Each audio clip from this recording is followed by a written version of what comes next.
English. Yeah, okay. Let's do that one. Okay. I was gonna go with We like are. Ferengi or something, but I couldn't. I wasn't fast enough. You're advanced. All right. Okay. I'm going to mute myself, ladies. Thank you. Bye. Bye. Well, I kind of want to give people a chance to come, if you don't mind, Anne, just because Here comes I have not had a. Oh, yes, perfect. Hello, Connor.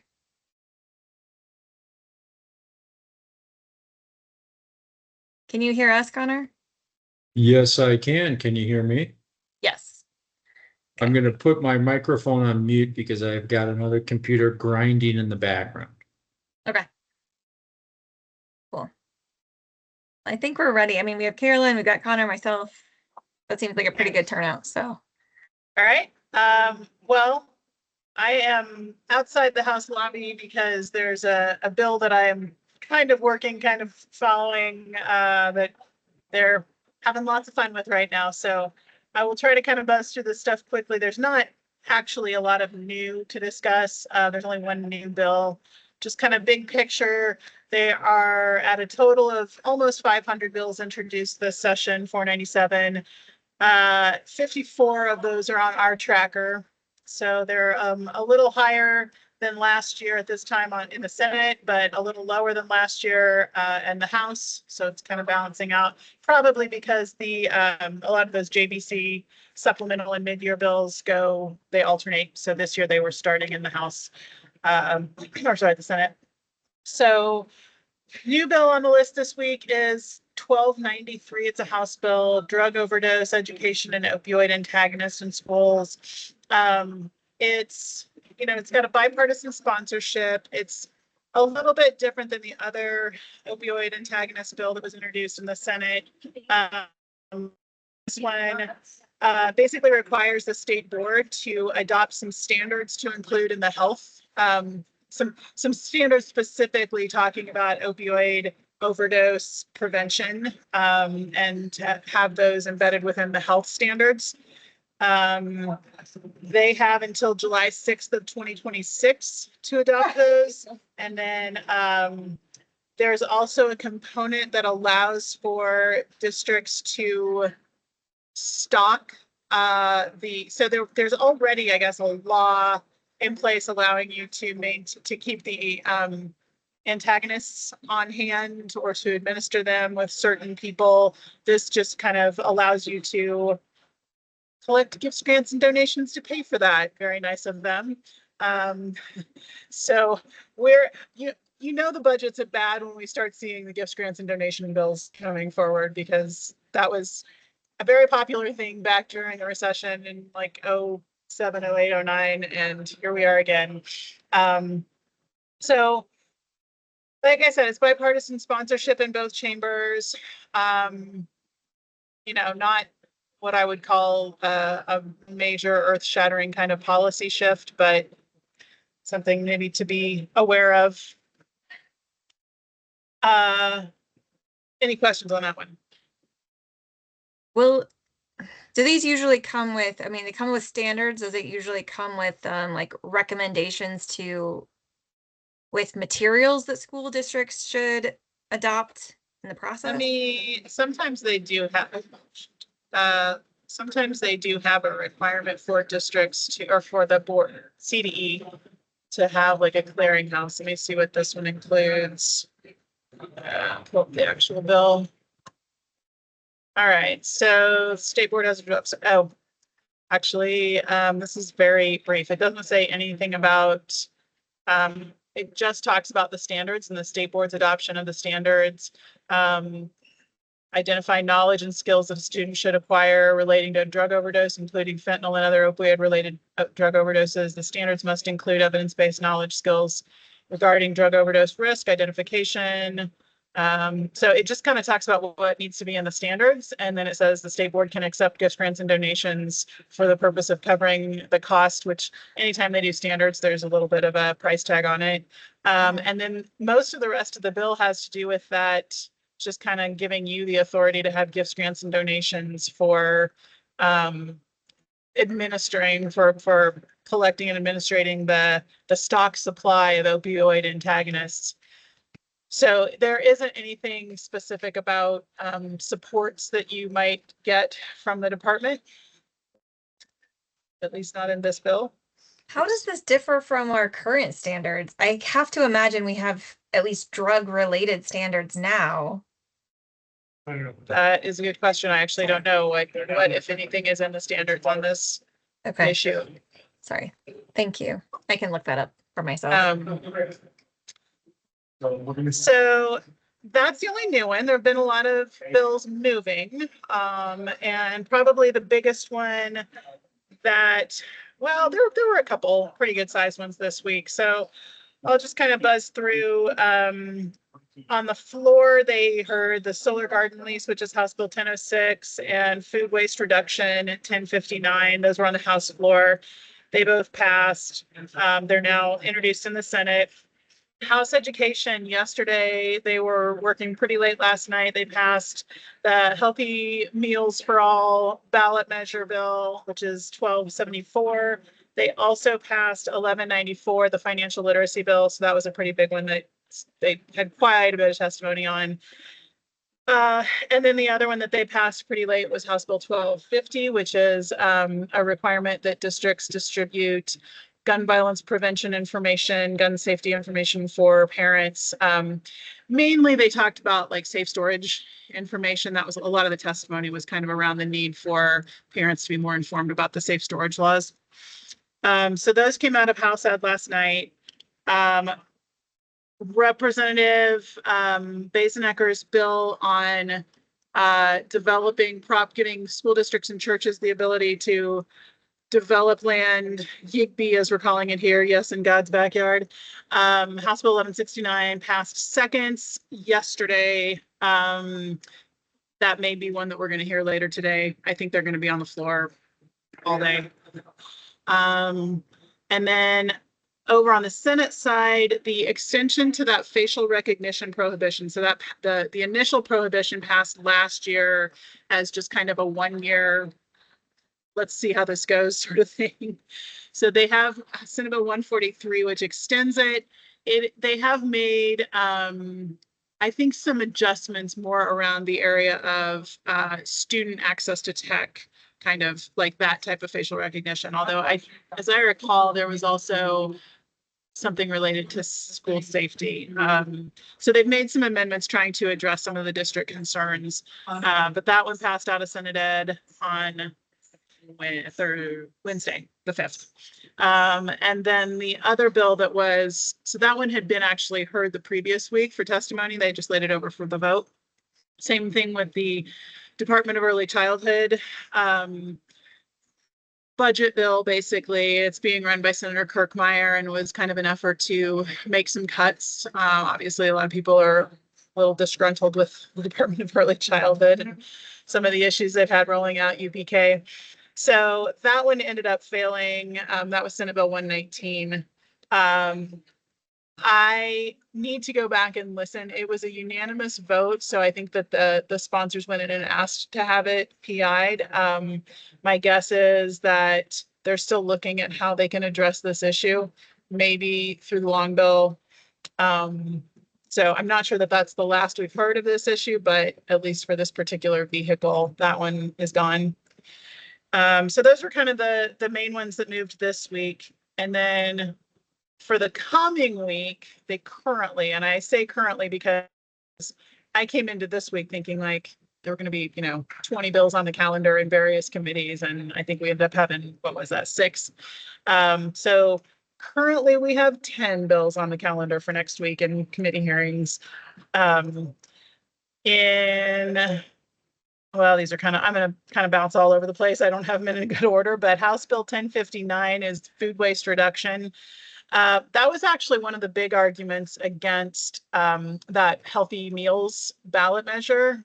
Some of the opponents really were kind of driving home, we're paying for all of this food and it's just getting wasted. So there is actually a bipartisan measure in 1059 that is meant to kind of address that, just general food waste in schools. So that's in Senate at 1:30 on the 12th.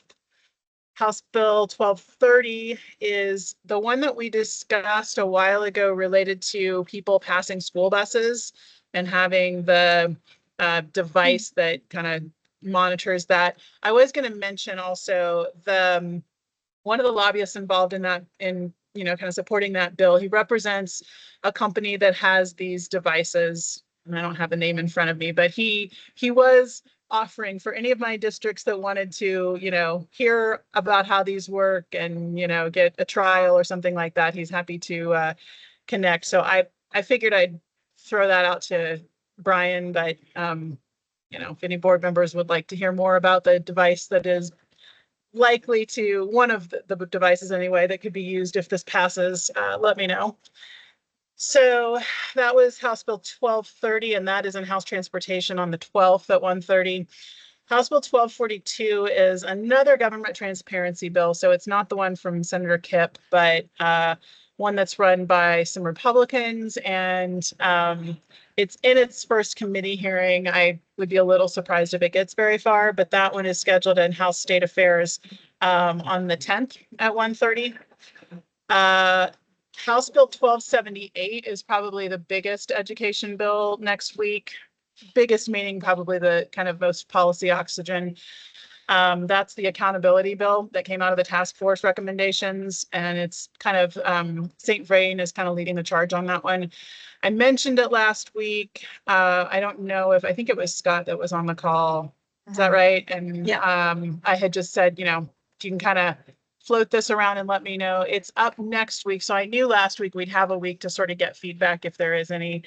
A lot of folks are in an amend position, and I did get some of the amendments that they're contemplating, at least for the committee hearing. I think they've got about 4 lined up, but they, even in that email, acknowledged, here are some other things that we haven't drafted amendments for yet, but we still intend to address. So I think it's definitely going to be a work in progress as it moves. So if it's something that you want to weigh in on at this stage of the game, happy to do that. The hearing is on the 13th at 1:30 in House Ed. But also if you want to just kind of keep an eye on it, a lot of groups are in an amend position. And it's actually kind of fascinating because I haven't been able to kind of get to all of them to figure out what amendments they want, but you've got, some of the more kind of reform-minded groups that are in an amend position, and then CEA also amending. So like I said, I suspect that there will be a lot of changes to that bill before it gets through, but that one is up next week as well. And then over on the Senate side, the racial classification on forms bill is Senate Bill 50, which adds, I think, Middle East descent or something like that for for any form where you currently already collect racial information. That one is in Senate State Affairs for action. They had a hearing this past week, but that's on the 11th for a vote at 2 p.m. And then Senator Kipp's bill 77, which is the Cora bill, that made it through the Senate. I want to say like 26-7 or something like that. And it's in House State Affairs on the 10th at 1:30. Back over in the House, Senate Bill 86, protections for social media users, is in House Health and Human Services on the 12th at 1:30. The Senate opioid antagonist bill, which kind of deals more with the Department of Health and their board, and has more to do with I think actual availability of the antagonist in schools, who can access it, who can administer it, lightens up on some of the training requirements that you would have to have in order, that's in current law. They already kind of made it available to districts, but I think they're trying to kind of loosen the belt a little bit on some of that's in current law. So that is Senate Bill 164, and that's in Senate Health and Human Services at 1:30 on the 13th. Senate Bill 167 is the bill that requires the State Land Board to consider community investments as part of their prioritization in their investment portfolio. That impacts K-12 because that's the fund that feeds best. And actually this year is also when they cap best, they are taking the additional funding and putting that into the state ed fund to help with school finance total program. So just kind of keeping an eye on that one to make sure that whatever they do isn't going to decrease the returns that they're currently able to get. So that one is in Senate Finance on the 13th at 1:30. And then the last one on my list is Senate Bill 178, which is a fairly new one. That's K-5 Social Emotional Health Pilot Program. Let's see, that bill is, the law is already in place for the pilot, and I'm trying to remember now. I have been reading so many bills and trying to follow all these different bills that I've lost track of what the bill does to change the pilot. So I apologize. That one is, actually, I could probably get to it fairly quickly. Just need a little refresher because I know I just looked at it. It is in Senate Ed on the 10th.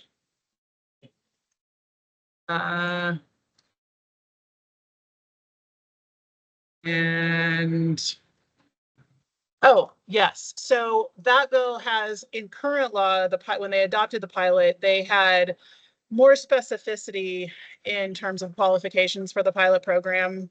And I think this is just kind of striking through those in statute and instead just sort of lobbying that to the state board. So it just says that the state board has to adopt rules for who can participate or who qualifies for the pilot program. So it doesn't really change the pilot itself or the funding behind it or anything like that. But strikes some of the specificity in statute, which I find a little interesting because most times it is the opposite, where the legislature decides they don't like what the state board is doing and they want to go in and override the rulemaking authority and put things in law instead. So that's a bit of an unusual step. And then the last thing I was just going to mention, more kind of general topics that we've been following. Speaker had a big meeting last Friday late in the day to talk about school finance and kind of give an update. It is sounding like she is getting close to putting something on paper. I'm not going to say it's an actual bill draft, but something she's willing to actually put in writing and disseminate as a proposal. Sounds like the proposal she's leaning toward is ratcheting down the current law as far as the phasing in of the new formula, and rather than going 18% phase in the first year, only doing 10%. So the other 90 would still be based on the old formula. And then the other sort of change in the conversation is, the governor's proposal was totally eliminating averaging. That got people all upset. So she actually is proposing keeping 4 years of averaging. So that would be one less than what is in current law, I believe, but still significantly more than what the governor was proposing. So I haven't actually seen anything in writing, but that was kind of what she was suggesting she would, where she is right now in her thinking. So, we'll sort of see where that lands. It's been fairly slow movement, but I think that's largely because the House has just been so backed up this week. They've been at least two nights of really late committees, one that was till 2 a.m, floor work all day long, including today. I'm not going to say the W word, but I wouldn't be surprised if I get to come back in before Monday. And so the other topic I've been trying to just kind of track as best I can is the fate of the Ascent program. It does sound like the general consensus from the JBC is to actually eliminate Ascent as we know it. What nobody seems to really have a good handle on is the sort of what next. They do, at least in their conversations, the JBC is acknowledging that it needs to be a phased out approach as opposed to just a hard stop cutoff. So I'll keep tracking that, but at least for now, I'm sort of cautiously optimistic that they're not going to pull the rug out from under kids who have already kind of made some commitments and counted on the program. But I think moving forward in the future, it seems, I still think there is an appetite to have something Ascent-like and post-secondary track of some sort, but it sounds like, and I think it may actually be the speaker, or at least her name keeps getting included in this. So wherever the actual introduced bill lies, whoever is kind of doing it, they haven't really put out much that I've been able to hear as far as what the thinking is around the future of it. So I'm still trying to follow that conversation, but at least for what I can tell you is the current version of the Ascent program is probably, I wouldn't put freshmen on that just at the moment. Can you remind me, or if you know, the total cost of the Ascent program for the state? Or ballpark? I would have to look that up. I could probably get it for you, but I'm just wondering, like, what the impact on our budget is. It's like, yeah, I mean, in the grand scheme of like the total budget or even the total K-12 budget, it's a few million. It's not billions. We spend, I don't know, 5 billion, I think it is, on K-12. So yeah, it's a relatively small number. I think but we they are- get 2 million, so, and we are a relatively so- large district, and we use it more than I think anybody else, but Yeah, it won't be nothing, but yeah, I can't imagine I would be shocked if it's more than 10. yeah, that's what I would have guessed. Yeah, I can look it up and get it to you for sure. In fact, I could probably text somebody over at the JBC right now and get it. But yeah, I think it's just one of those things that they have. I think this issue of how much they're setting aside for Ascent, how much it's actually being used, how much, like, is it the kind of return on investment question, all these kinds of things they have been grappling with for several years, even like pre-pandemic.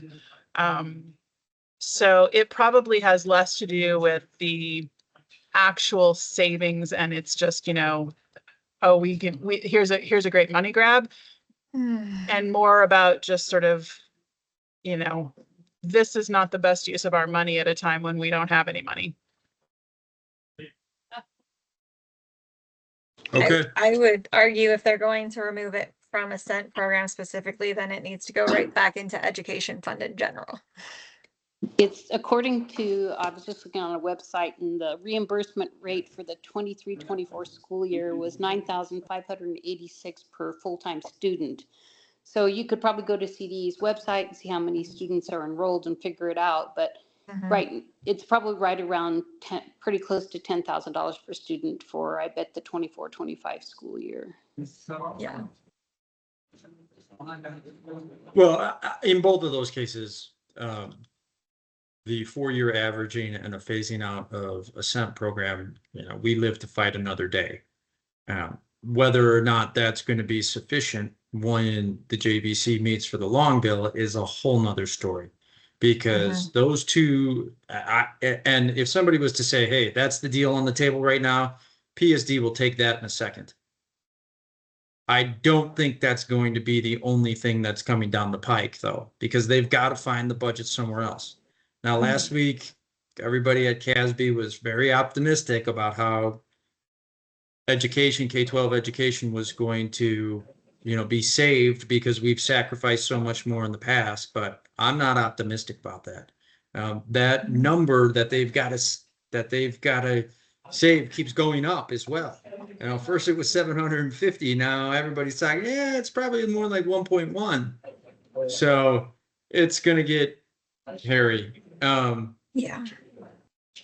And myself, Kristen, and Brian will be at the Capitol on Thursday, kind of showing support for PEA. And, along those lines of those two compromises, if we can get, even 30 seconds with Barb Kirkmeyer to say, hey, PSD is not going to push back on those two things that are on the table. If you can protect us from a landslide, if that's kind of what she's going to have to come to the table with something. So if she has that in the back pocket from us, and I think I may be wrong, but I think that those two are even more palatable for Weld. Okay. And Thompson. So if we could get, a minute with her, outside of the Senate chamber would be awesome. Yeah, absolutely. Yeah. I think you have my cell, right? So you can just Yep. text me when you're in the building. I'm sure I'll be here. So we'll go over and I'll just see if we can pull her off the floor. Yeah. I mean, that would be, because she's the only one that we have in our district. She's got a lot of power where she sits between just the JBC and the recognition and authority she carries within her caucus. I honestly, I'd put her equal to the minority leader when it comes to, if we had anybody at all in that caucus we were going to talk to, and frankly, in the whole chamber, even, she is as effective on the JBC as any member of either party. So, yeah. Her early childhood bill, was there that just got shot down? Was there a fiscal note on that? So, as I recall, it was a cut. So I think that was part of it, because she kept saying, like, we need money. We have to make cuts. I mean, that was just like the mantra. It is her mantra of the session for everything is, tell me if you don't want to do this, tell me where to cut. But I need to go back, because I was there during the testimony phase, and there were a lot of folks that were, kind of opposing the bill because they support UPK, and it was just all kind of conflated as the department is, preschool. And so there was some resistance and concern about the bill in the testimony because of that. But because it went down, I didn't get back in when they did the final vote on it this week. And I just need to go back and listen to the audio for the conversation, because usually with unanimous votes like that, it's because there was the sponsors kind of had some other plan. And so they go in and say, we ask that you PI this bill because they have something else in mind. So when I saw the final vote count, that was certainly my assumption, but I'll go back and listen.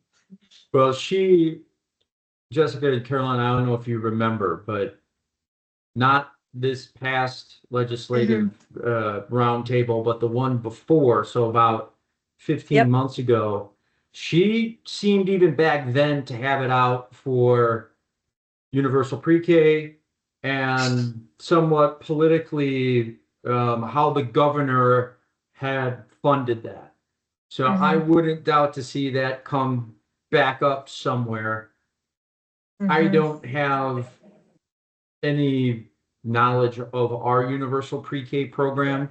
Carolyn and Jessica, if you know more about it or the dollar numbers on it or whatnot, I know that we spend what we get. Yeah. Right? And then some, usually. And are we on, Carolyn and Jessica, do you know if on universal pre-K, if we're making any payments to private providers? I think aren't.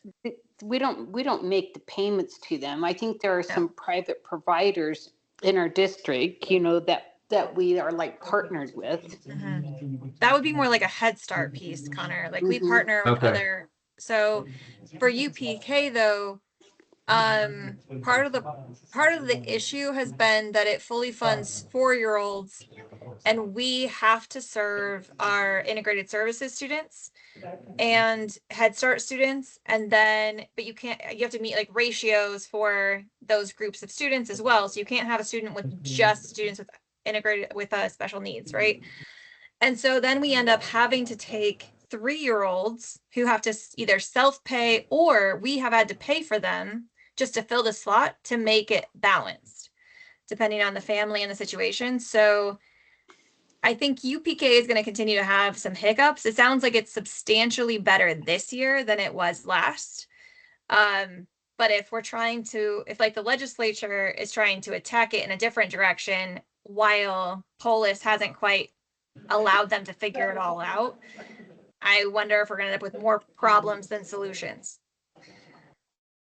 So I just see that as one of the areas that not only Barb Kirkmeyer would probably like to go after, but there's probably an area for compromise. The other thing, and can I actually, Connor, can I pause you for a second there though? Because a lot of our early childhood is funded through Head Start, and we don't know how Head Start's gonna pan out with our current federal administration.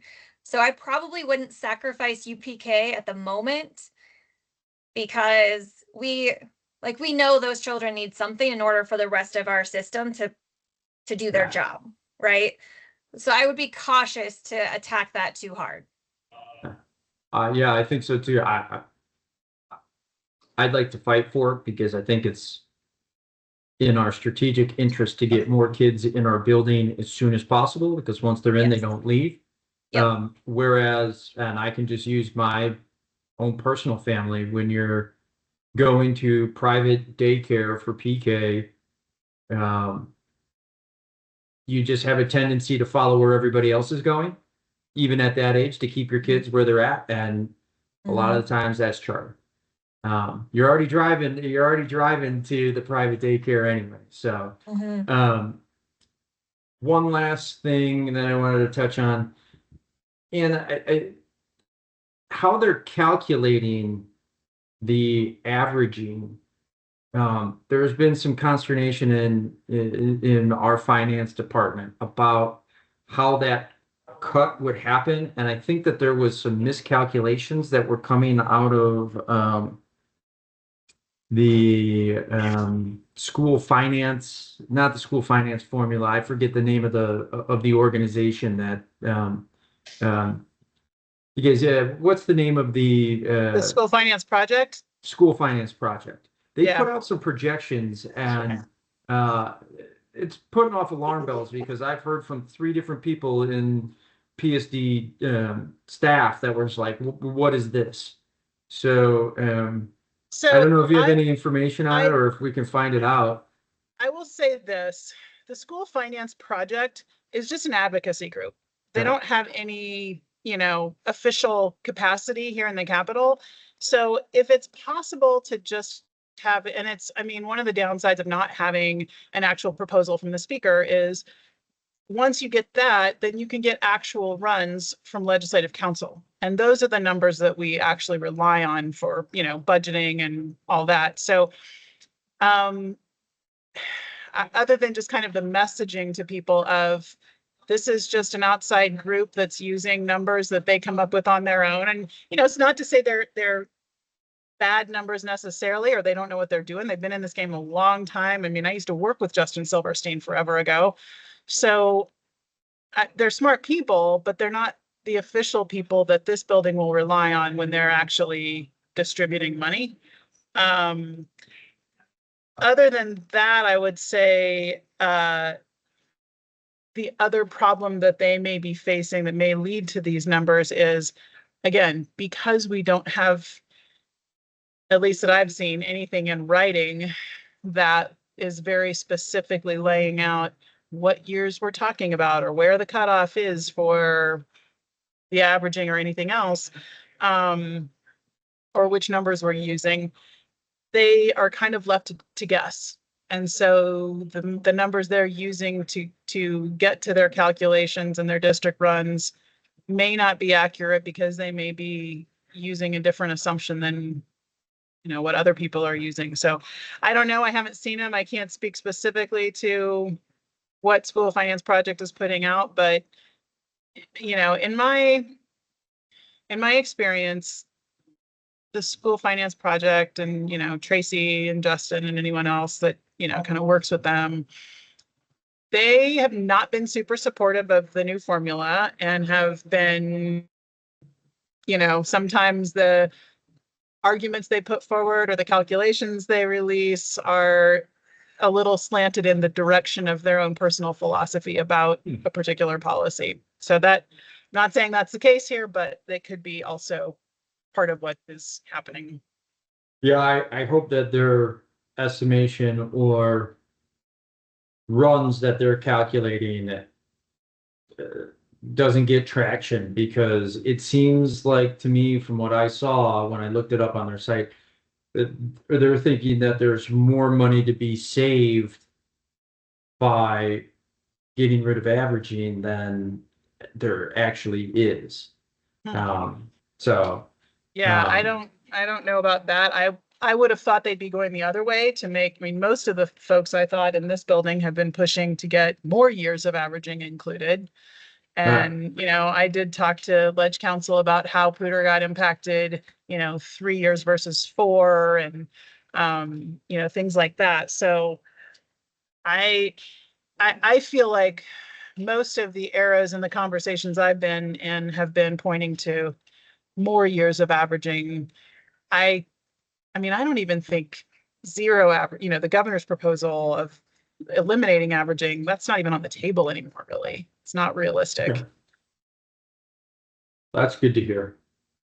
However, Yeah. I'll hold my final judgment until after the JBC meeting. Right? Nothing is ever certain in this building until May, whatever, 7th. Right.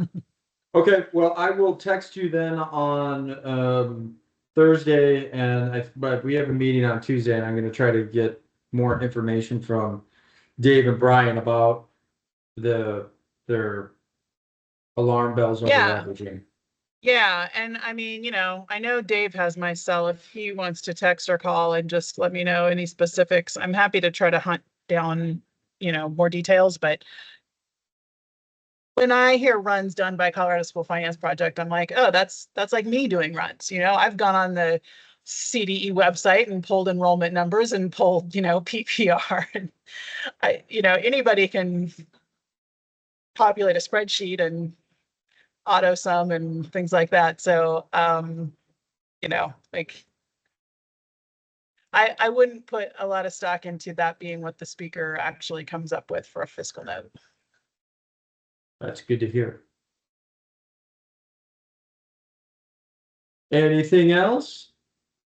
It All sounded right. like Anne had places to be, and moves to Oh, make. they're gonna go on and on this one. So we'll be here all afternoon. I'm not in a rush. All right. Well, you guys know how to find me. Connor, maybe I'll see you Thursday. Yep. And Sounds great. let you know if I learn Everybody have a anything good new. weekend. Yeah, All you right, too. have a good Okay, weekend. see you guys. Bye. Bye-bye. Thank you, Jill. Thank you. Have a good one. You too.